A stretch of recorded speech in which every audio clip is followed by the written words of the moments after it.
Ayan guys, magawa tayo ng guyabano shake. Ayan, gagamitin natin ating food processor, no? Ngayong tanghali na to. Magpapalamig tayo, mainit eh. Pag shake tayo guyabano, try natin to. Unang-una pa lang natin itong gamitin ang food processor. Giling natin ito dito. Unahin natin ang yellow. Grab. Ayan guys,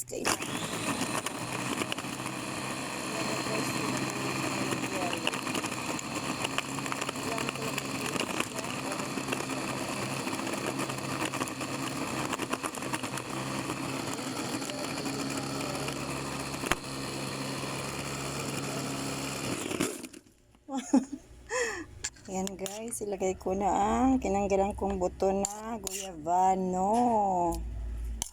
Ayan na. Lagay natin ang lahat dyan.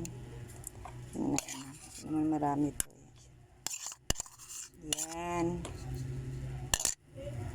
Lagyan natin ng ibap. Ayan, sarap na to. Walang asukal kasi matamis na yan eh. Tamis na yung ano guys. Tapos paikutin natin ulit dito para siya ay maghalo-halo, no? Yan na guys, nahalo na, oh. Ito na ang aking avocado shake. Avocado shake, ang sarap nito. Sarap, ang sarap. Yun lang guys, mag-inom tayo.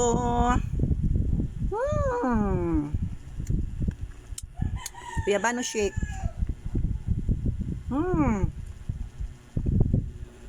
Ayan ang itsura niya guys, oh. Ano ko sa food processor.